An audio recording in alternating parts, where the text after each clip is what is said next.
Long ago, a powerful evil ruled the known universe. His power was unmatched, and his lust for death and destruction was insatiable. One day, thanks to the power of light, he was defeated and locked away on a faraway planet where no one would ever find him. That planet was Earth, and his tomb ends up in the backyard of obnoxious little girl Mimi, who accidentally unearths him along with the gem that controls him. Now Mimi has her very own monster, and she has named him Psycho Goreman. Get ready for a tale bathed in the blood of a million dead memories. I'm Connor Eyzaguirre. I'm Josh Allred. And this is Filmgazm.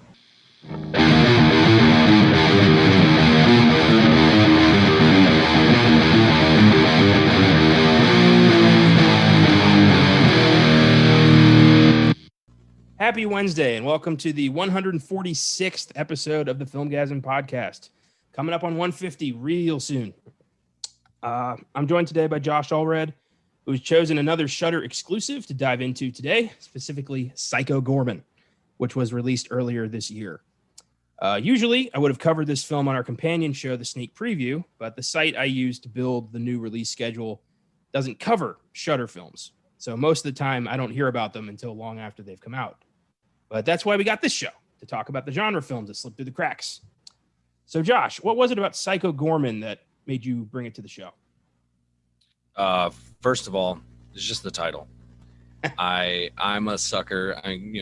Growing up with the video store and walking around and just looking at the covers of movies. This would have been one, had I seen it on VHS, I would have picked it up immediately and told my mom, I have to see this. So it was just a title that hooked me. Digging in a little bit deeper, finding out who the writer-director was and other things he had done previous to this only made me want to watch it that much more. The writer-director is a guy named Steven Kostanski, and people may not be as familiar with him, but real die-hard genre people will be familiar with titles like Father's Day, Manborg, also The Void more recently, as well as the Leprechaun reboot. He directed that as well. Say what you want about it, but he has fun with the movies that he makes, and he does all that he can with the background that he has to ensure that everything goes on screen. And this is definitely the case with what we get in Psycho Goreman. Oh, definitely. I think the special effects are just the right amount of corny. I saw a lot of, in my research and reading reviews, I saw a lot of comparisons to the Power Rangers, which made sense. Yeah, there is this is like a grown-up Power Rangers movie. Well, when I first watched it, I've got a group chat with a bunch of friends from back in my hometown, and none of them had seen it. I was the first one, and I was like, you guys, this is the Power Rangers movie we never got. And all of them are like, no shit, I'm watching it tonight. I'm like, yeah, fucking do it. And it's just rubber monsters, copious amounts of blood and violence, and oh, by the way, the biggest tyrant in the entire movie is an 8-year-old girl. That is such a little formula.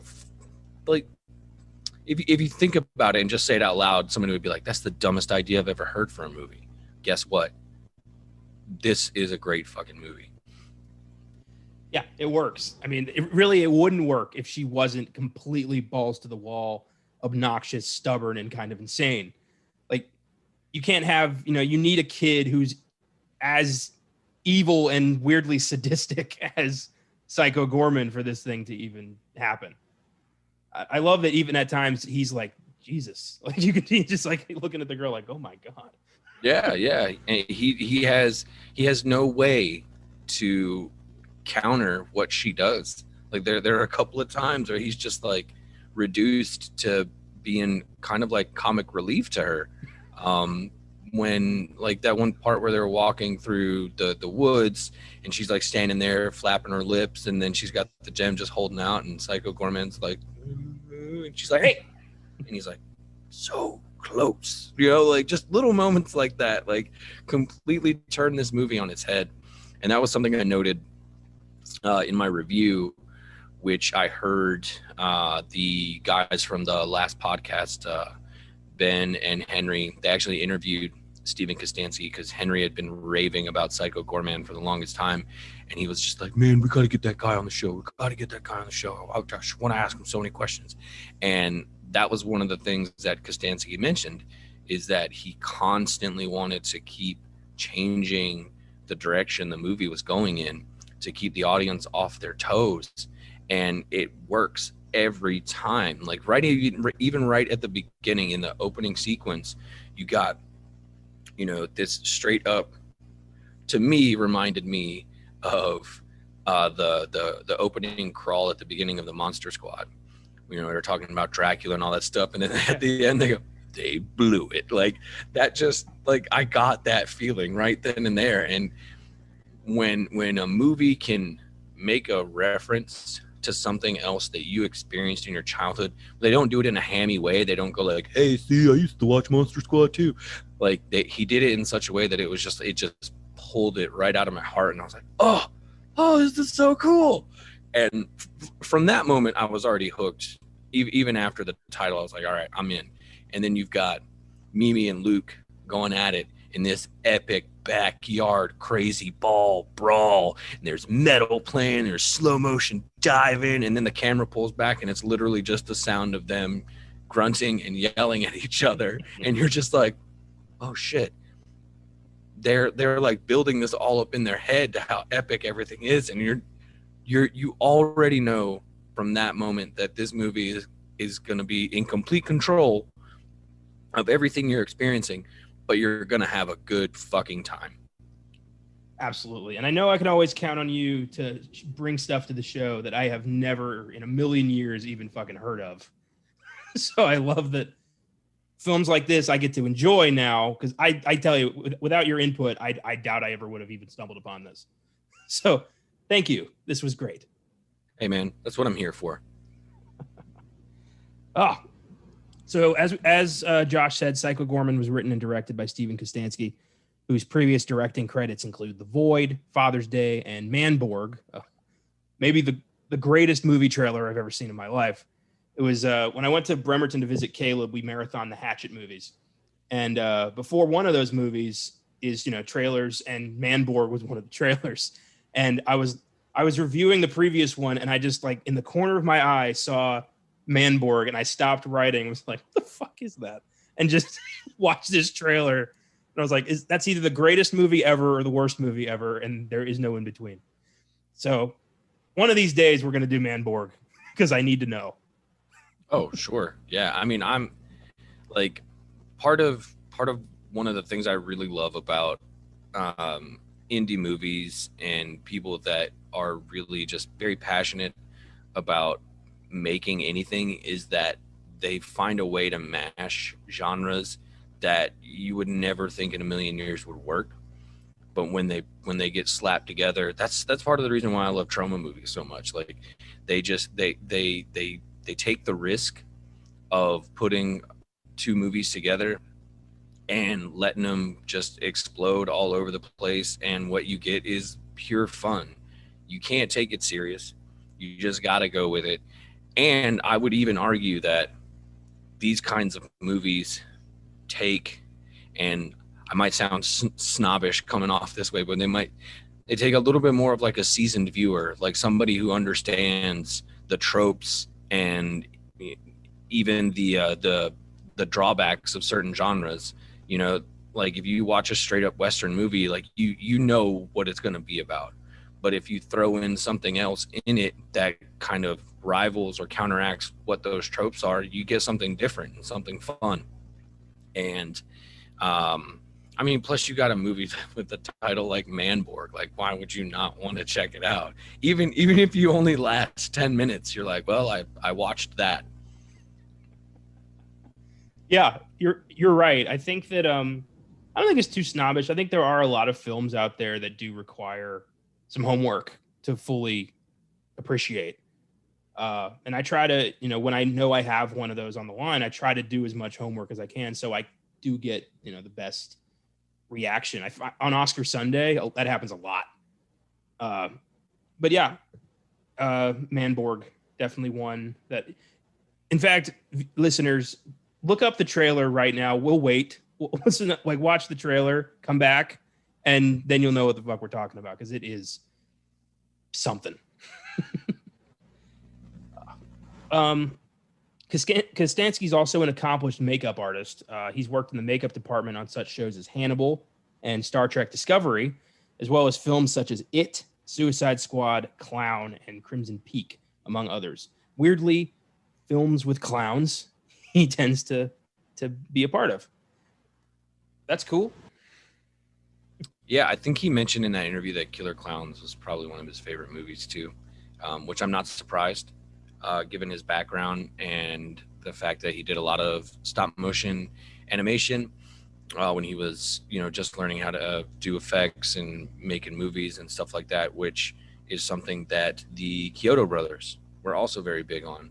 And I think that kind of thing, and he uses a lot of those tricks.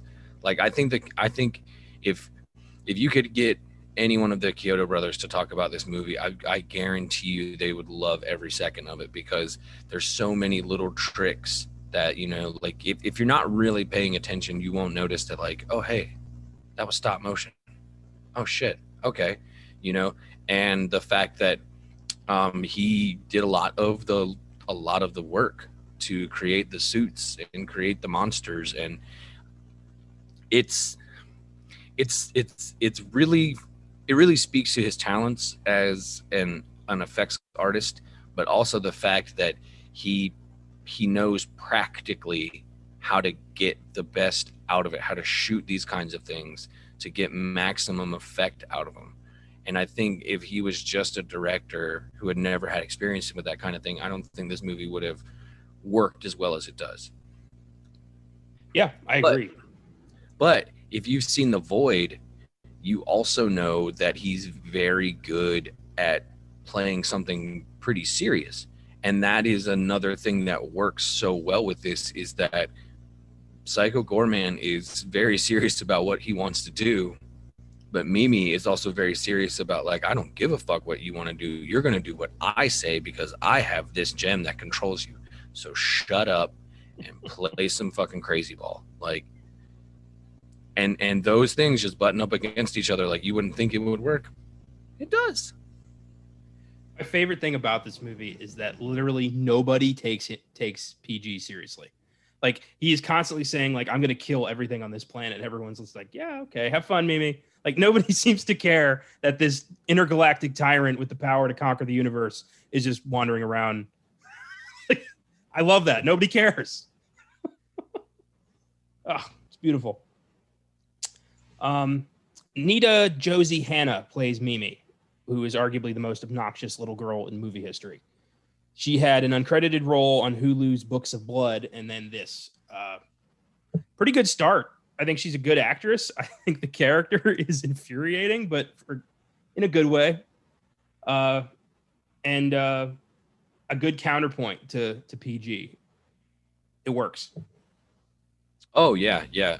She's very charismatic, like, and she's one of these people that, like, you want to just, like, pick her up and shake her and tell her to shut up and just stop being such an asshole. But you're also afraid that she might actually, like, burn your house down when you're not looking. Like, she would really like, even the way she talks to her parents, like I think when they were putting him to bed or something, and mom was like, just didn't remember how to say the name of the game they're playing, and she's like, crazy ball, and we're just like, oh fuck. I kept thinking, I hope my daughter doesn't turn out like this. I'm gonna be screwed.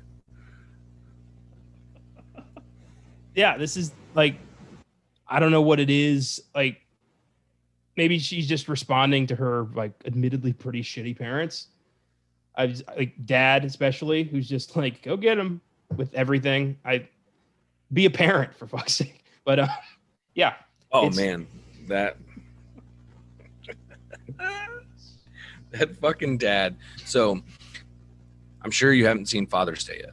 No, I have not. And I will tell you that it is probably unlike anything you will ever see. It is it was an Astron 6 movie. Astron 6 was a collective of artists and filmmakers and actors who would just go in, like that's where Manborg came from. That's where Father's Day came from. Trauma ended up picking up Father's Day and releasing it.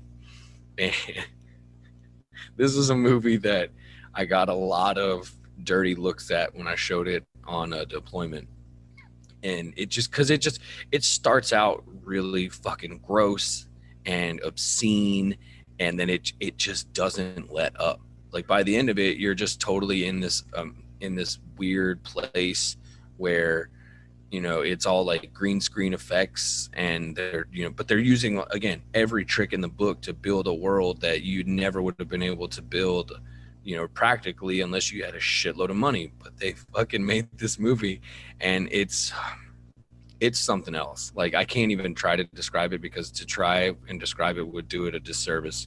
You just got to go in there. Just go in there and just hold on for dear fucking life, because it's gonna fucking challenge you. I promise you. But that's what, like, you watch that movie and then you see this and you're like, oh shit, okay, I know exactly where this guy came from. One of the other tricks that Kostansky uses is miniatures. So there's a lot of miniature used in this that if you're not really paying attention, it's just how damn good he is. It's all in there. Anything he can do to build a world and keep control of it, and, you know, not spend a shitload of money on it, he's pulling every trick out of the hat.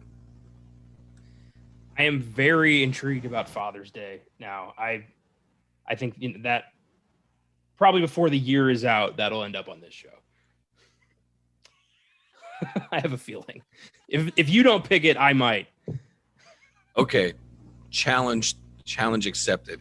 I actually want you to pick it, and I want you to just keep your mind open when you watch that thing. That's all I'm gonna say. Okay, I will. Oh my God. Owen Meyer plays Mimi's older brother Luke. This is his first film role after appearing in a number of shorts and one episode of Nosferatu. Yeah, pretty much every, you know, beaten down sibling ever is inside Luke. Just this broken shell of a boy who has a psycho sister he cannot even begin to try to control. Oh yeah, no, he's totally defenseless. I love even PG's like, why are you putting up with this? Like, you can help both of us. And he's like, no, like, he's more scared of his sister than he is of the evil intergalactic overlord. It's great. Yeah, I mean, he knows. He lives with her. He knows what she's capable of. PG has no idea what's going on. He's like, bro, you don't know how fucked we all are. Like, not one bit.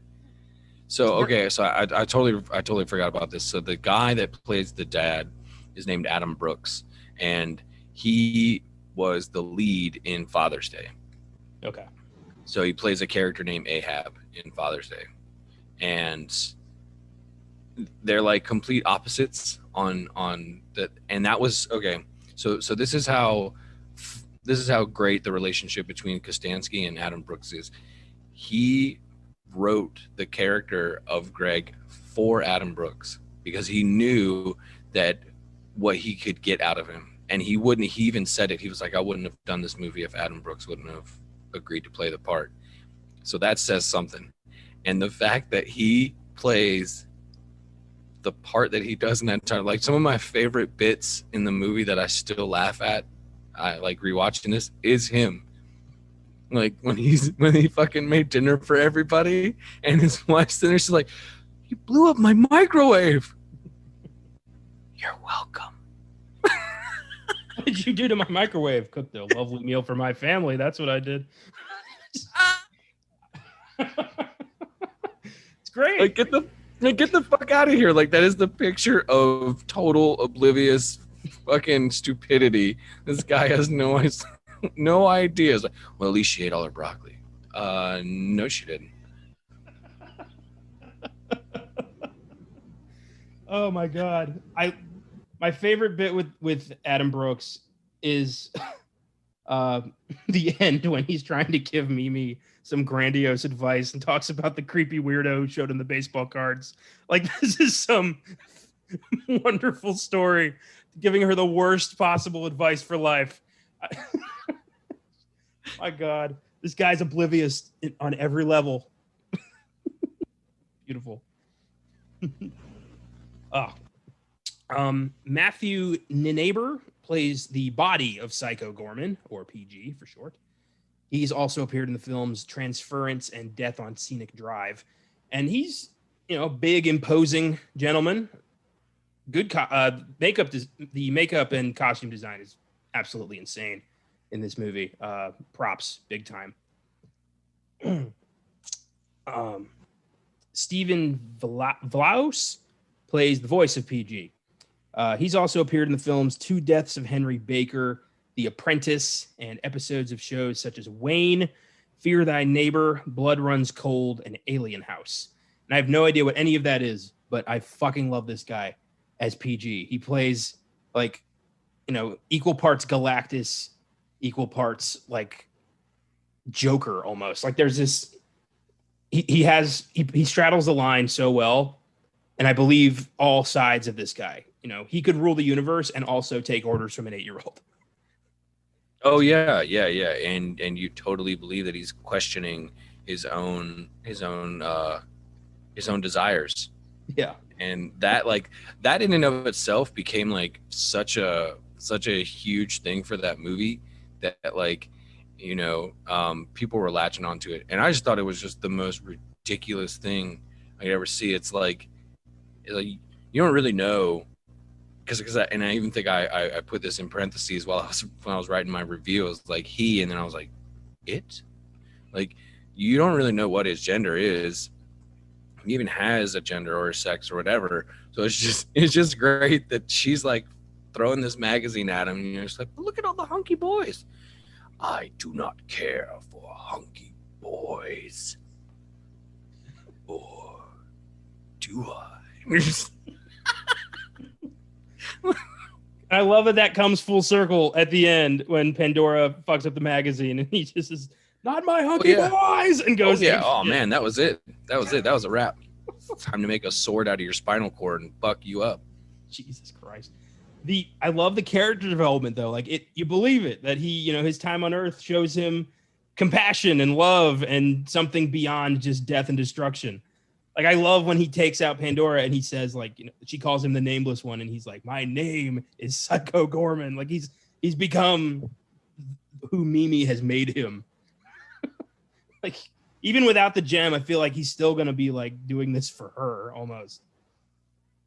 It goes right into the end. And it's almost like he outwardly projects, reluctance to not kill them when she sets him free, but you kind of feel like you like them. You're gonna go and eviscerate a bunch of other towns on this planet, but you like us. A little kiss that he catches and then blows back. Like, come on, he's a big softie now. Well, he was on his own discovery journey. He only thought he had one purpose in his whole existence, which is just to destroy everything. But he actually found out that he had the capacity to care about a creature who was just as ruthless as him. This movie, Jesus Christ. Adam Brooks, Greg, the kid's lazy ass dad who really resents being called lazy despite being incredibly lazy. He appeared in Manborg and Father's Day. He's also appeared in the films The Editor, When Blackbirds Fly, Lovesick, The Grudge remake from 2020, and Another Wolf Cop. So he's been around the block, and yeah, he is arguably the funniest part of this movie. Maybe, he and PG are kind of uneven ground with me, but there's a few scenes that just had me rolling with this guy. Just went to the point that he doesn't give a fuck about anything because he doesn't like that his wife called him lazy. Like, all this shit's happening around him, and he's just like, well, I guess I won't handle that because I'm too lazy. Am I right? Like, just fucking aliens in his house, And he's like, not my problem, too lazy to care. That's right. It's just so perfect because again, it takes you out of the movie for a second because you're just like, how does this fucking guy exist in this world? Like, how is he even a parent? Like that one moment where he fucking throws the shovel in the ground and he's like, oh my hand, oh, and then like he actually gets hurt at the end and you're just like, what the fuck, man? Like you really tried to be a hero and look what happened to you. I love that both parents know all the rules to Crazy Ball. Like, I love that. That right there shows that on some level they do care. Or they were forced to care. Oh, that's true. Remember who their daughter is. That's a good point. Fuck. They're hostages. This is like Twilight Zone. Totally. The kid who can project, like who can do whatever he wants with psychically. That's what this is. Just on a much more personal level. Like instead of totally. Psychic projections, it's a fucking like tire iron to the kneecap. Jesus. Alexis Cara Hansi plays Susan, their mom, and this is her first film after appearing in 4 short films. And I love that she becomes a Templar, and then Pandora takes it away, and for some reason she's all wet, and then just kind of just goes with it. I mean, why not? And even she, like, you'd think that mom would be responsible, but like they try to take one swing at PG with the bat, it breaks. Dad is like, she tried to hit you, not me. Like, remember that. And then just goes with it. Like, it's amazing that they just go with it. They really are terrified of their daughter. I mean, wouldn't you be? Yeah, but I'd also be like, I don't want to live like this. I got to do something. I don't know. I would steal the gem and just have. I'd take PG, make him do some shit. I'd not kill her, but like maybe turn her into a basketball and just like play one-on-one for a while. But then you also have to look. Then you're gonna have to look behind your shoulder every day for the rest of your life because she's gonna be coming for you. Fuck, that's a good point. Speaking of, they never saved that Alistair kid. He's still a giant brain squid. And he kind of Mom and Dad are cool with it. Mom and Dad are cool with it. They didn't say shit. They're just like, I guess this is us now.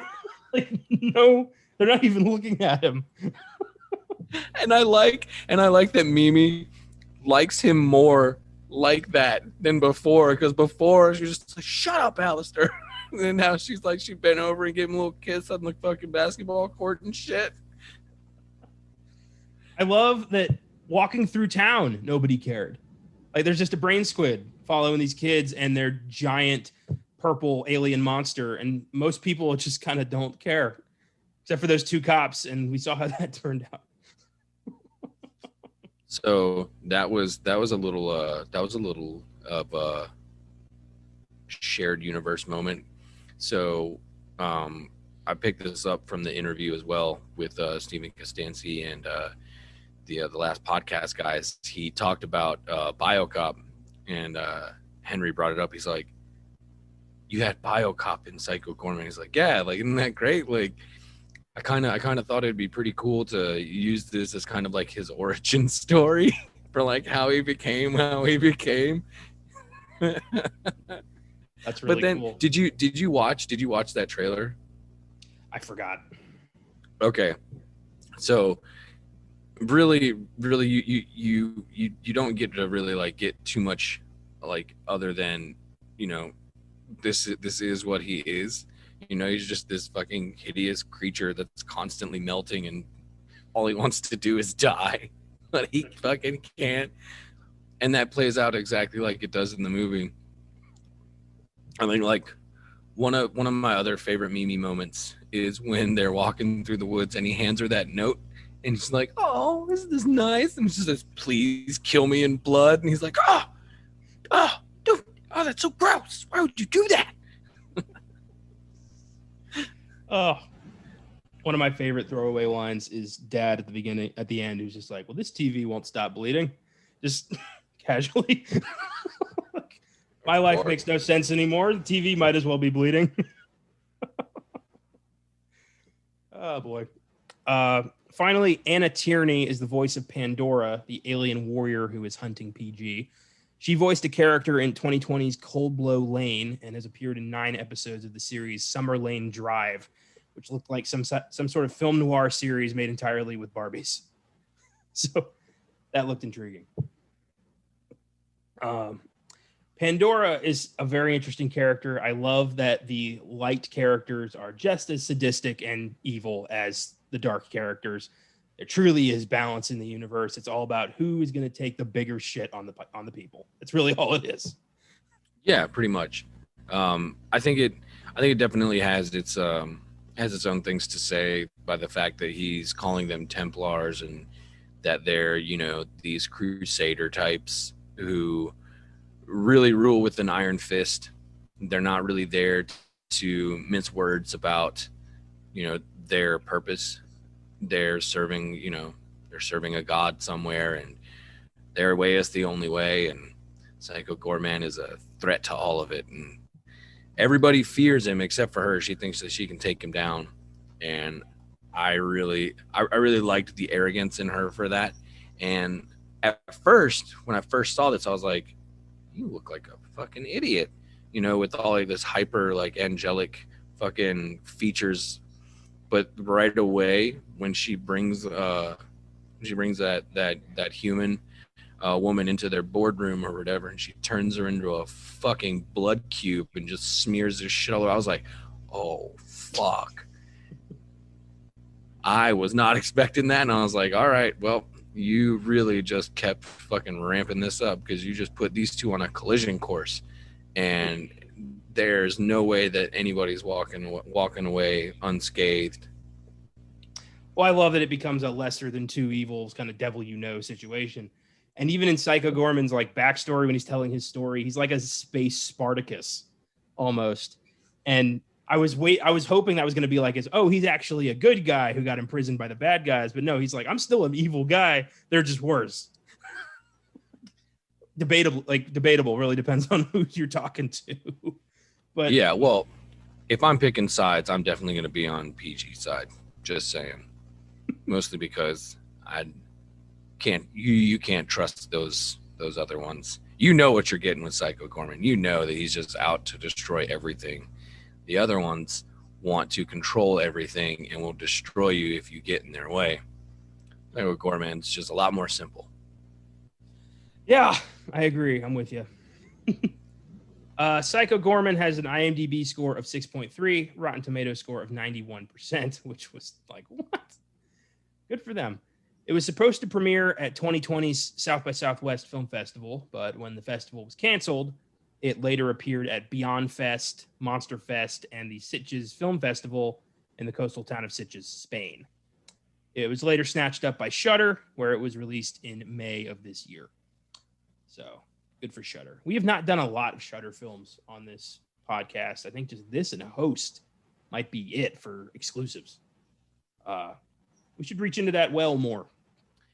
Yeah, I actually kind of had an idea of sorts, like maybe like to kind of talk a little bit more, even if it's just to like give like, a minute or two to whatever, is new out there. Like if ever I'm on or if Caleb's watching something, just to kind of push out their stuff a lot more, because they pick up a lot of really, really interesting and really kind of fun movies.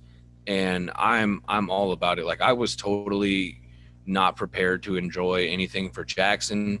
That movie really twisted me up. Yeah. And in a good way. Like it really like sucked me in. And that was another movie that kind of like kept playing with the audience and kind of turning the movie every so often just to keep you on your toes. And I really appreciated that. I watched another one that was called Vicious Fun, and it's about this dude who's a horror critic, and he is like got the hots for his roommate, and he finds out that she's like just banging this douchebag, and he follows him to a bar, thinks that he's trying to catch him, that he's a married man and all this shit. ends up wandering into a fucking support group for fucking serial killers, and hilarity ensues. Jesus. It's David Koechner's in it. I can't remember the actor's name right off the top of my head, but he's a really big Latino dude, like mammoth Latino dude. He was in Dexter in one of those episodes, if you know what I'm talking about. I know exactly who you're talking about. Yeah, he's in it. I think there's one or two other familiar faces, but it's a lot of fun, and it was something I had never thought about. You know, like listening to these guys like talk about their problems, and it was a funny concept. And you know, this guy is clearly way in over his head, and it's just like, how the hell is he going to get out alive?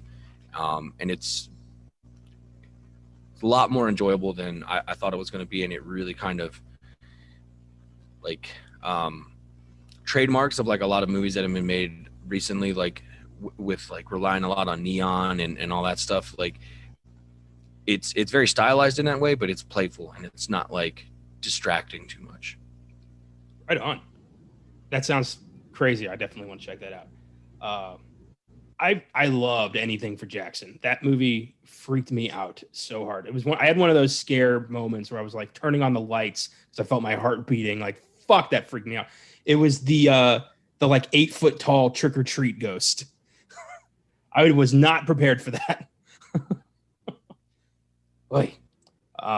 For those of you who don't have Shudder and would still like to watch these movies, you can buy the Shudder original films on DVD at Walmart. They have a deal for some reason, but yeah, all the Shudder exclusive films are released on physical media at Walmart. So pretty cool there. I will also take this time to plug Diabolic DVD.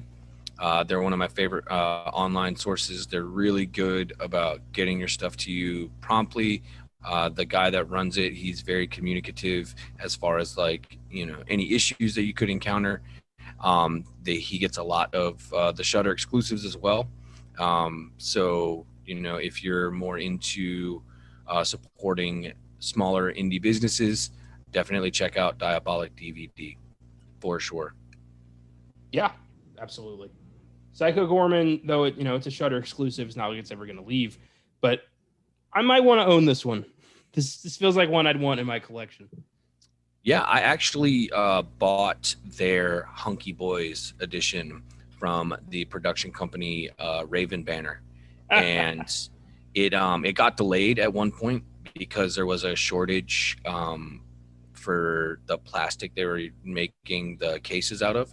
Huh. And so I got it was like $40. I got a Blu-ray, a DVD, and a soundtrack. Cool. So yeah, and I got a couple of like little trading cards and stuff. It's got an alternate cover. I'm trying to think of the movie that they were ripping on. I think it was the House Guest. Oh, with that Sinbad movie, I think. Where like PG's coming out of the mailbox and shit. It's fucking great. That's awesome. Speaking of Shudder coming out with awesome shit, I think they still have it, and I don't know how long it's going to be on there, but they have Near Dark on there. Oh, nice. Very nice. So that's a there's rough. There's always a good time to watch that. And it's actually getting a brand new physical release at some point as well. Great. That movie's a bitch to get a hold of. Near Dark is really hard to find. That's on my radar, and I am so fucking picking that shit up. That's got to be one of my like top 5, maybe top 3 vampire movies of all time. We were only able to do it on the show last year because my uncle had a cheap Blockbuster copy he had gotten in Austin a long time ago. It's the only copy I've ever seen of that movie in person. So thanks to that, we were able to do it on the show early. But yeah, that's great. I'm glad it's getting a new release. I'm definitely going to have to pick that up. Yeah, if you really want to vomit in your mouth, look up the Near Dark Blu-ray they put out. I don't know, it was a few years ago, where they essentially ripped off Twilight. It's like a Twilight and Near Dark butt baby of a cover, and it is the most gag-inducing thing I've ever seen. It's fucking terrible. Oh my God. All right, I'm looking that up right now. I warned you, man. Why? Why would they pick that cover? Jesus Christ. Did they not realize their audience? Oh my God. Oh, I hope some twihards bought that and watched it and were like, oh my God. This movie's mean. That is infuriating. Jesus Christ. I love scary vampires. I hate sexy vampires. So, well, I think if they're sexy and scary, that's, you know, where like you're turned on, but it's like, you know, that if you get in there, it's like sticking your dick in a bear trap. You're gonna get fucked up, but you just can't help but just get right in there. Just got to keep getting in there, get closer. Yeah, that's called Fright Night. Exactly. Jerry Dandridge is a handsome motherfucker, but also he could rip your throat out in a second, and he fucking will. Near Dark, same way. I respect vampire films that actually go for it, that make their vampires legitimately terrifying. And I'm not talking just like force of nature, vicious monsters. Like, I mean, like a fully realized sadistic character with layers. And that doesn't happen a lot, surprisingly. Yeah, it's rather unfortunate. Yeah, I feel the same thing with werewolf movies. There's so few good werewolf movies out there. Maybe I'm just not looking hard enough. It's just one of those. It's one of those where it's really hard to play it serious, but also, I guess, have it be convincing. I don't know. Like some of the best ones have a really interesting angle for how they approach it. You know, like American Werewolf in London, it had a layer of humor and humanity that really like played well off of each other, because you're so attached to, you know, the story of David and Jack and like what's going on with them, that when the bad shit happens, you're just like so hurt. But then the humor comes in when you realize, oh shit, Jack really isn't gone, and he's going to decay and make fucking jokes at his best friend's expense. And that, like, it balances it out in a way. It never strays on one extreme or the other. The Howling was really cool because that was, you know, really playing up on the trope of, you know, like the conflict of the beast within you, and how some people are terrified of it, like the old man werewolf, and then others are, you know, extremely happy to embrace that, like good old Eddie was. And those really, and like Dog Soldier was awesome. I don't know if you've ever seen that. God, man, I fucking love that movie, man. The movie is so good because that's equal parts Predator and fucking Assault on Precinct 13, where, you know, they hit each other in just the right spot. Yeah, Dog Soldiers kicked ass. I got to watch that a few weeks ago. So badass. Speaking of American Werewolf, I had a really cool fortuitous find at my local Half Price Books a while back.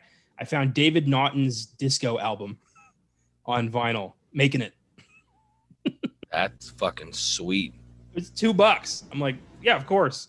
It's terrible, but it's a piece of geek culture. I'm taking that home. Hey man, you never know. That might be played one day. Maybe. It's such a bad song, but I don't care.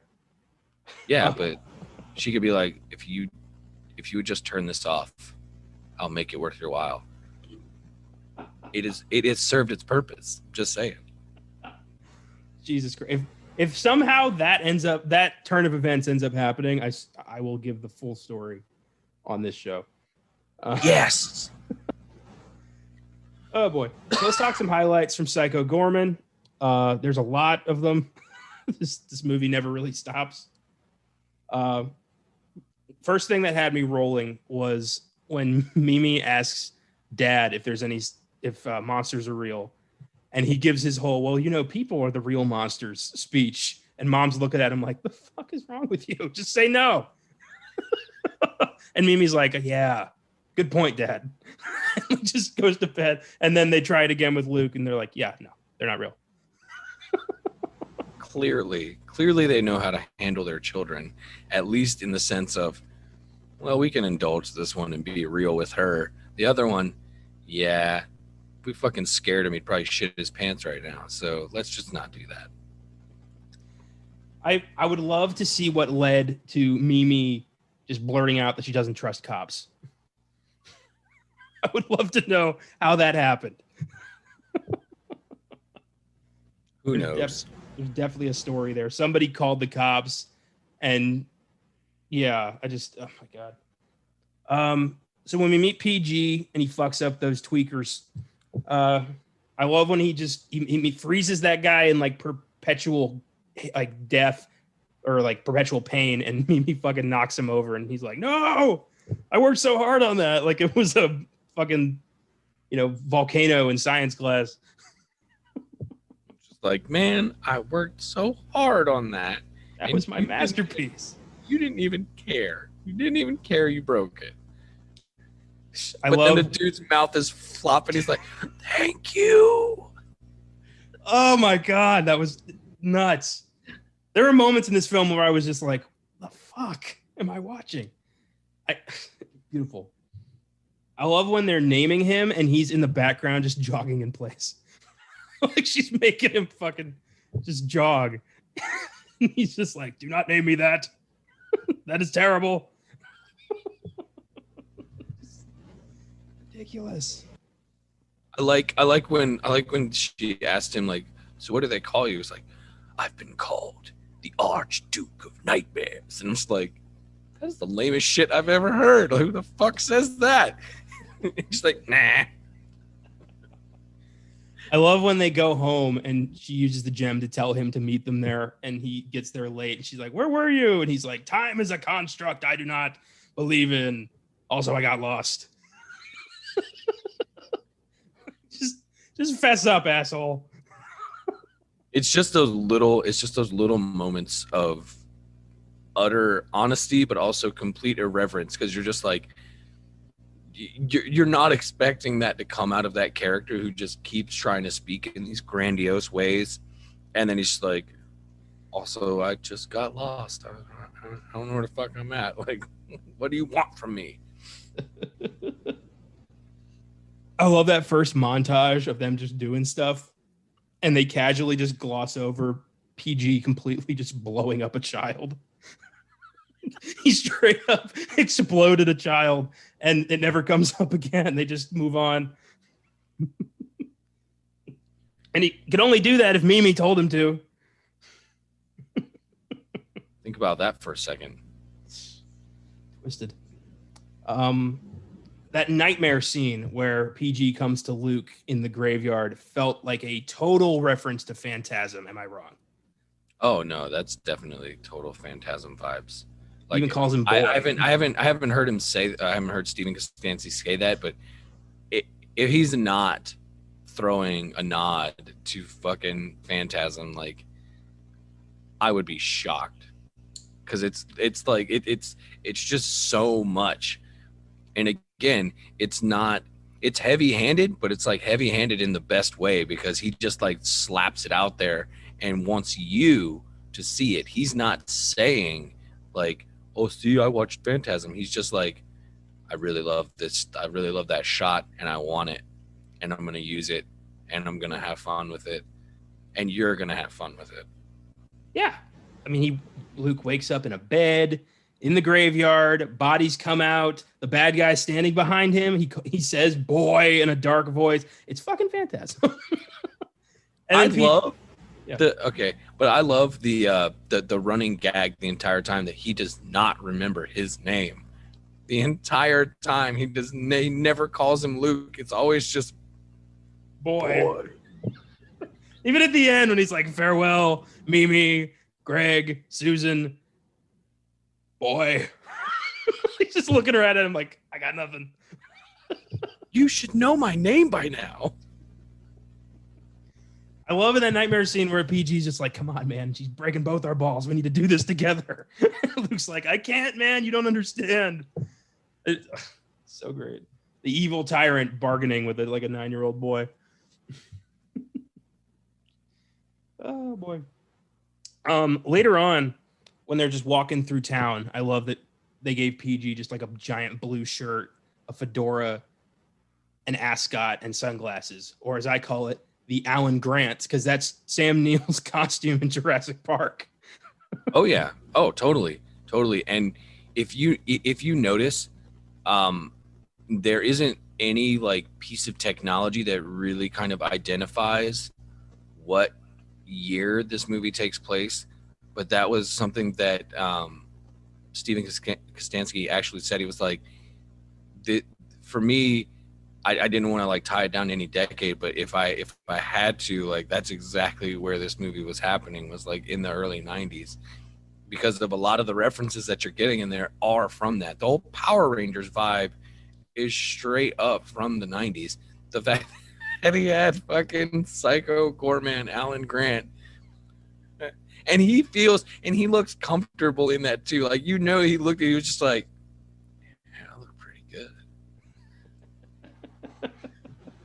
Makes sense. I mean, the little TV is like, feels like a 90s TV. Makes sense. I didn't really put that together, but yeah, totally.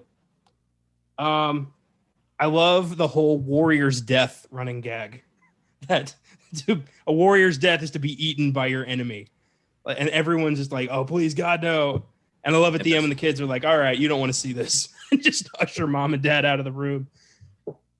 That was the only moment where both of those kids, and especially Mimi, were just like, what the fuck was that? Yeah. They had no idea how to respond to it.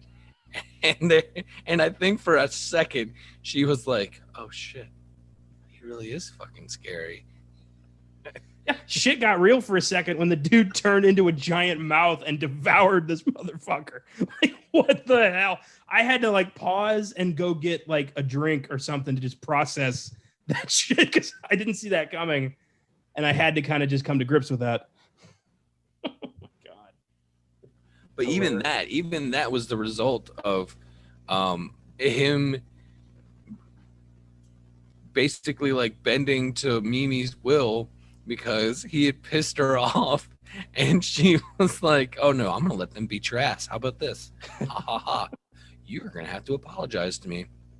And then he said he was sorry. I don't believe you. You're gonna have to mean it. A warrior does not apologize. Well, then stay there and rot, asshole. It's like, wait, I'm very sorry. I did not mean to hurt you. I'm sorry. Little one. And then he fucks him up. It's oh yeah, just straight up. And they knew they were fucked. They knew they were fucked. Shit was so good, so fucking good. That was the moment where I was like it hit the Power Ranger button for me. That whole fucking sequence. Like, I was just straight up. I was like, oh, this is a fucking Power Rangers movie. Like, let's go. Let's fucking go. Awesome. Fun. My favorite moment in the film, by far, is when Greg is in the bathroom just taking some personal time, and PG's face just pops into view. Greg, get in your truck and come save me. He gives him directions, and he's like, I don't know where that is. He comes back, take a left at this certain intersection, and like just giving him really specific directions, and has to do it like 3 times because this guy's an idiot. Yeah. I could not stop laughing. That was so funny. It had way more. It was way more funny than it fucking probably like should have been. Yeah. And all because Adam Brooks, like, just, he sells everything. Like, he's so in the moment, and he's so embracing the shittiness of this fucking guy, Greg, and just showing how completely and totally inept he is, incapable of handling any situation, even taking a dump. Like, he can't even handle that, right?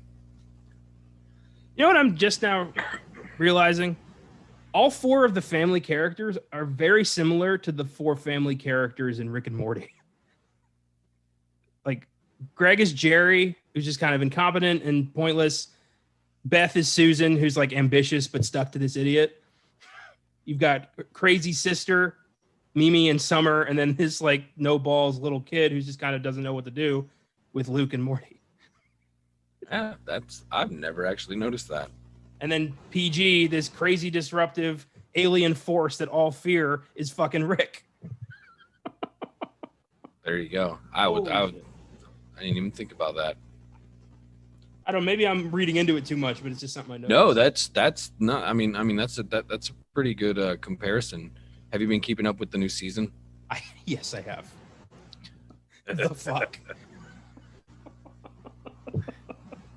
The sperm episode, I nearly checked out. Like, what in the hell was that? I mean, it was bad enough that we had an episode like early on in the series where he was humping a fucking sex robot, but this one, he was literally getting milked. Oh my god. He called him Slippy. Oh my god, it infected the big egg, went into space. Oh my god. I love how just he lies the whole time. My favorite part was when Rick called himself Handjob Solo. I was dying. Oh shit, I love that show so much. Oh, it's the best. It's the best. Back on track. I love that the fate of the universe hinged on fucking Crazy Ball. I should have seen that coming. I love that. Like Pandora's like, can you explain the switcheroo? And Mimi's like, you should have been paying attention. Yeah. She gives no fucks. She doesn't care. She's the most dangerous person in the universe as far as she's concerned. Oh, for sure. Pandora has no idea what she's fucking with, man. She thought she was going after the fucking most evil being in existence. And nah. So fun fact, the whole song and dance in the garage, that was the genesis for this idea, because Kostansky had always had this image in his head of a monster on a drum set, and he was trying to figure out like how he could use it, how he could get it in there, and here we are. Like, that is one of the most brilliant things when somebody is talking about how they come up with an idea, because sometimes it is just literally like an image in your head. Yeah. And then you're just like, okay, well, how do I use this? What's going to go around it? When I was writing a bunch of short stories, I had this image in my head of a zombie getting their brain caved in with a flashlight and the light coming out of their eyes and mouth, and like a fucking jack-o'-lantern. And I was like, how do I do that? How do I do that? What is this going to be about? And then I wrote a bunch of weird shit. Just some of it was like literally like true stories of nights that I worked at a bowling alley. And others were just things that I wanted to see in like a zombie story. So yeah, like hearing little candid moments like that, like how you get this entire awesome movie that's full of all this other cool shit, and just like, yeah, I just had a picture of a monster on a drum set. I just wanted to get it in there somehow. It's like, that's awesome. My favorite part of that scene is when they start and PG like isn't doing it quite well, and Mimi just looks back at him like, pick up the slack, asshole, come on. He's like just gets into it. Like, I love this whole situation is insane. And of course she's the lead singer. Why wouldn't she be? Of course, yeah, duh. Yeah. And like I found myself humming that song times. I was sitting there. So I watched a lot of Trailer Park Boys. Oh yeah. No surprise there. And they always say frig off. And that became like a way to curse around my kids and not have them like straight up repeating, F-bombs and all this and that. Just like my kids would be like jumping on me or something. I'm like, frig off, get away, And so the Canadians, let's just give them some credit. They are known for being polite. But what we are finding out is that they are really savage creatures who cannot be trusted, especially when it comes to treating the most evil being in the universe like a fucking a rabid pet that they've got under their control. I love that even though he's a brain, he's like a big brain, Alistair is still hanging out with them. He's their keyboardist. He's just like, he's got nothing else to do, nowhere else to go. So hang out with Mimi and the alien man. Why not? There's a point where he's the big brain and you hear him talk and he sounds exactly like one of the weird kids on F is for Family. You ever watch that show? I watched a few of like the early episodes and I just never picked it back up. There's one kid who's like the main kid's like best friend who kind of talks like this, like super high voice and a little weird like this. And I thought it was the same kid. I had to look it up. Like it wasn't, but there was a moment where I thought it was. That's great. I love that during the game, Pandora's just like, this is stupid. Why am I doing this? And then just like takes on PG. I love that the switcheroo happens and PG's like, oh, the switcheroo. Like it has happened. He's taking this so seriously. Oh yeah. Well, I mean, by now he's totally invested into this, like he's come this far, might as well just play this game through. How the hell did he make a sword out of Pandora's fucking organs and she didn't really flinch? She just keeps fighting him. Like, how the fuck? It's crazy. Why not? Yeah, why not? I love when he names himself and she's like, that's a beautiful name. Like, even she's like, that's awesome.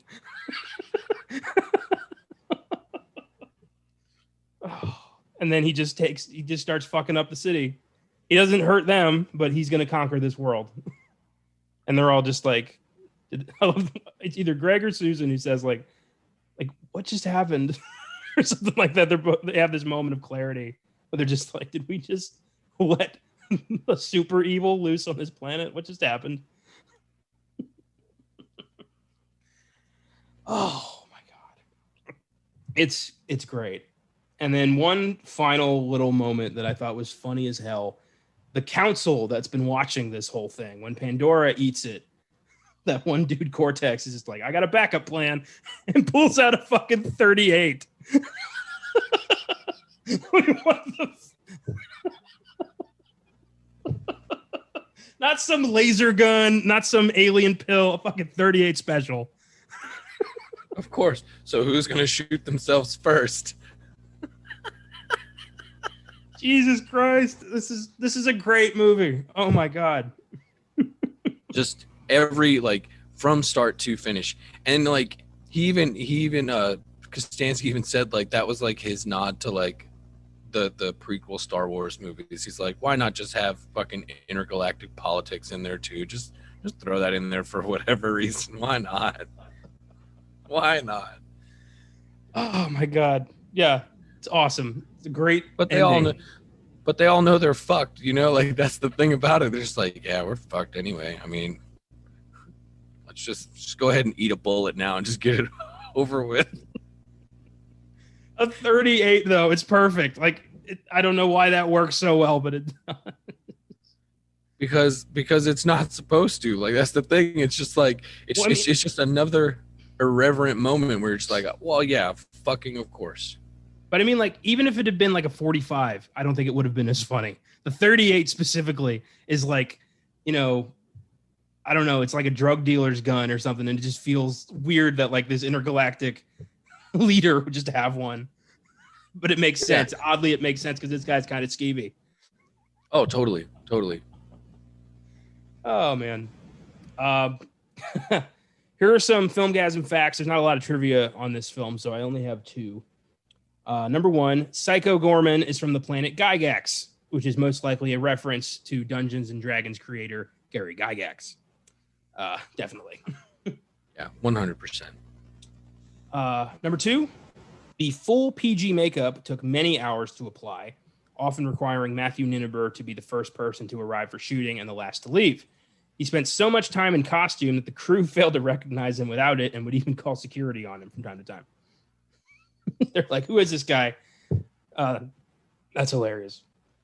It's the plight of the monster man. Oh, yeah. But Doug Jones deals with that shit all the time.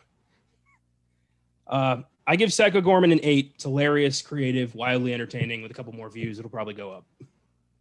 Oh man, this is absolutely a solid 10 out of 10 for me. Just because I went in completely blank and was totally blown away by everything I saw, and it tickled me on multiple levels. Like, just pure enjoyment. This movie is outstanding. From a film nerd perspective, it's wonderful to see and know, like, that he's using every trick he can to pull this movie off and make it feel bigger than it has any right to be. And I think the fact that it carved such a niche for itself within, like, genre fans' hearts really is a testament to just how outstanding this movie is. Like, it, as we said at the beginning of this, on paper, this movie should not make any sense and should not be as fun as it is, but it is every bit of that and more. Well said. Yeah, this is lightning in a bottle if I've ever seen it before. Oh yeah, this is a total party movie. Like, I even made that remark towards the end of my review, is that I've got to start, like, making a list. I think what I'll do, I do have a Letterboxd account, and I think what I'm gonna do is I'm gonna make, like, a party movie list, and I'm like, any movie I've dubbed that, I'm gonna put it in there, because it's high time I started tracking these things, because I'm losing count. I feel like every movie I watch, it's like, oh, you gotta have friends and you gotta do it, and maybe that is true, but I also feel like movies should be enjoyed with multiple people.